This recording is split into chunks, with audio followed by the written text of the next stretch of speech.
All right, well, basically, we've made it. We are now ready to break down and go down through the station. So first, I'm going to play you again the tune all the way through, just so you can watch it, kind of get it in your head again before we dive in.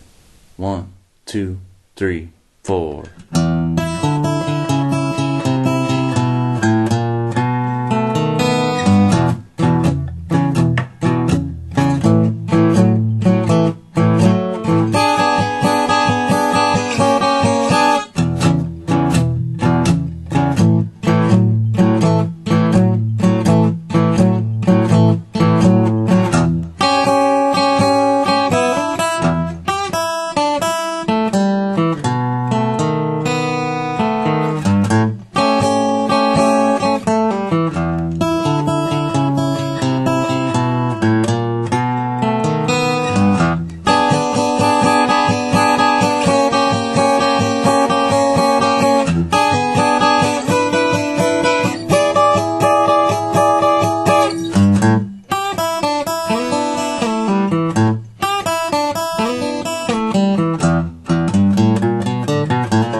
Okay, so if we break it down, you'll notice that almost everything in here you've seen before, and that was my goal. So some of this stuff I'll be able to go through fairly quickly because you should already know it. So we're going to start right off with the turnaround.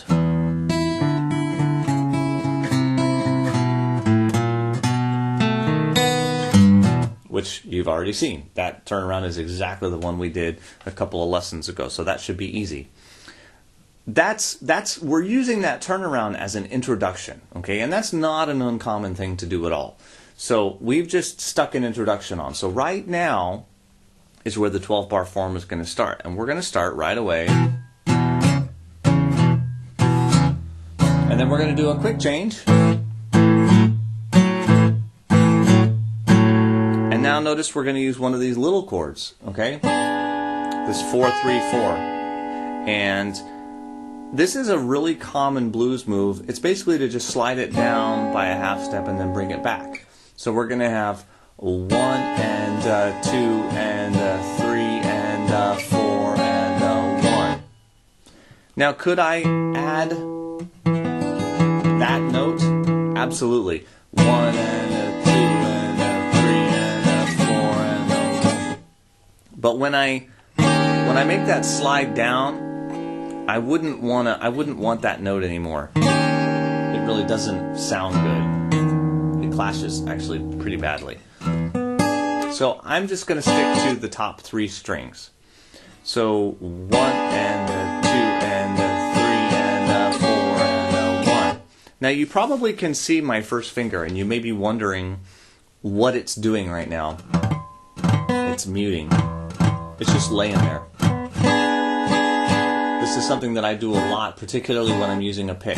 But remember, as I was talking earlier, that muting is such a huge thing. So this way, I can't accidentally get extra strings. 1 and 3 and 4 and 1. Now notice that I hit a chord on beat 1. So when I come back to my rhythm on and 2, I jump right back into the rhythm. Then the next chord.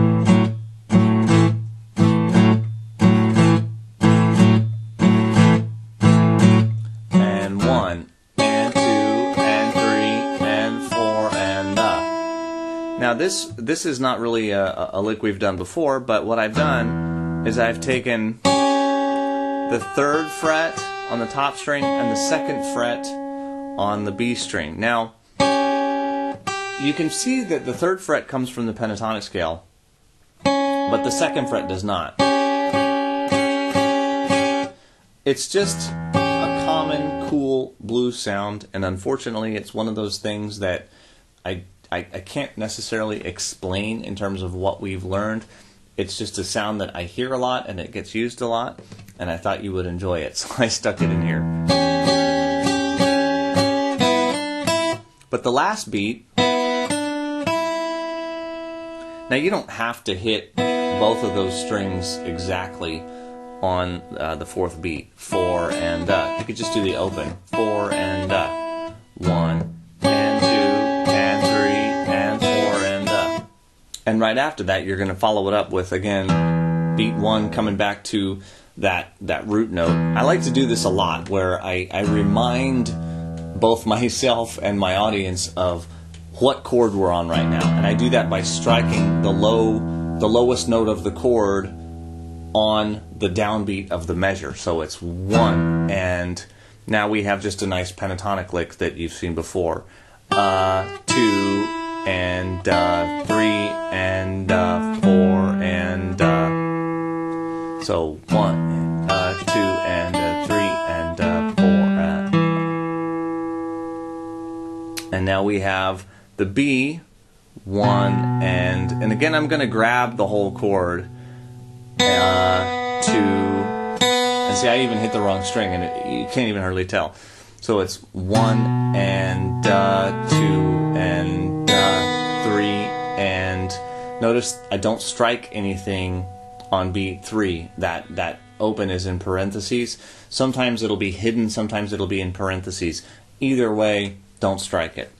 So again, on this B7, 1 and 2 and 3 and 4 and 1. I'm using that 3 as just a cool little way to get into the A chord, and then I'm just going to grab the chord itself. So 1 and 2 and 3 and 4 and there's that 3-note pull-off we just saw. So 1 and 2 and 3 and 4 and here's our turnaround again. 2 and 3, 4 and 1 and 2 and 3 and 4 and 1 and 2 and 3 and 4 and 1 and 2 and 3 and 4 and so again, this is just that little chord half-step movement thing. Okay. Now you'll notice in your music that a lot of times there's chords written over what I'm playing, and it says, you know, A7 over this, which clearly isn't an A7. Again, it's what we call the implied chords.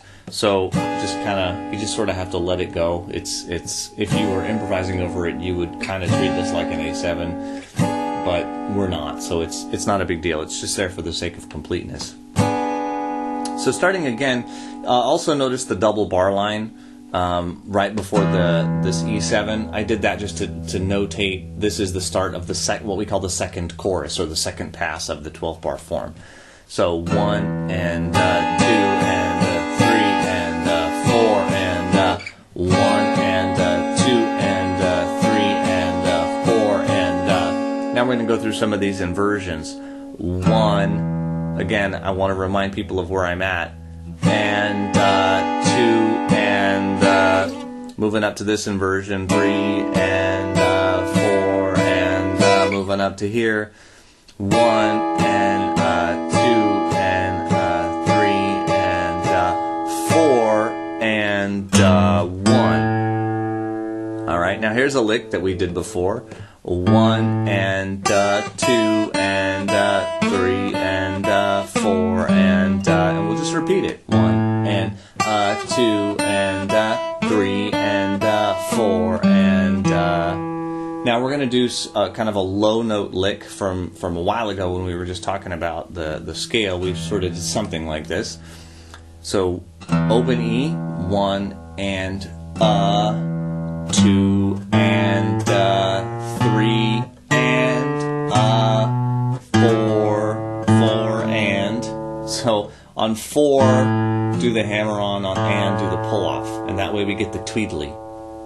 So remember, that's a very scientific term, tweedly. 4 and 4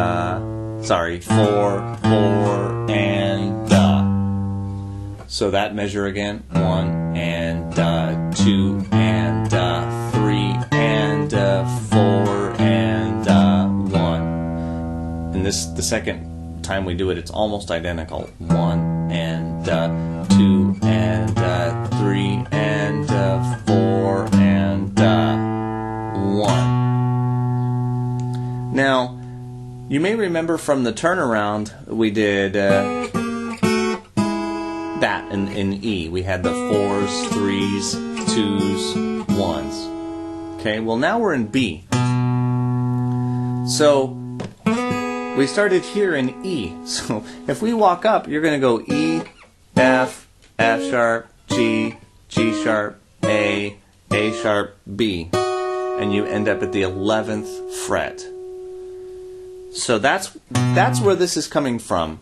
11, 11, 10, 9, 7, and 8. I'm literally taking that turnaround lick and just changing it to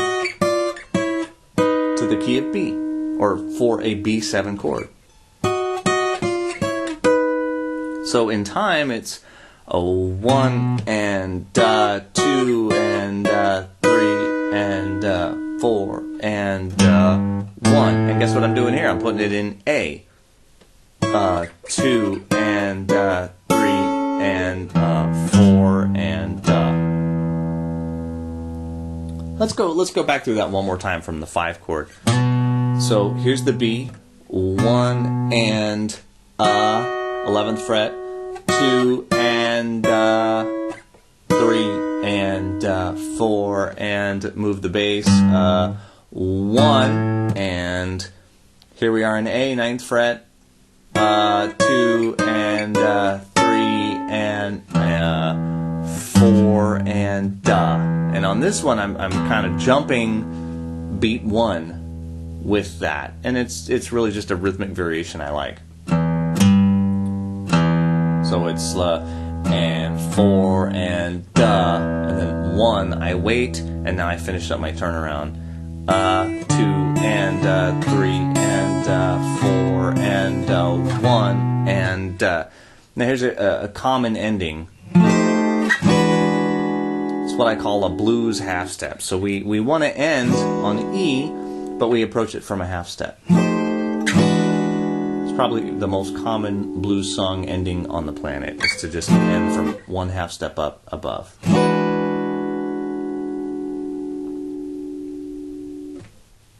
So hopefully you can kind of work through the bits and pieces. Like I said, a lot of this you've seen before. So what I'm going to do now is I'm going to play the whole song through at a slow tempo, and I'd encourage you to try and play it along with me, even though you might make some mistakes. Just do your best. So first I'm going to do it all at the slow tempo, and then I will do it again full speed, and you can utilize these two sections to play along with.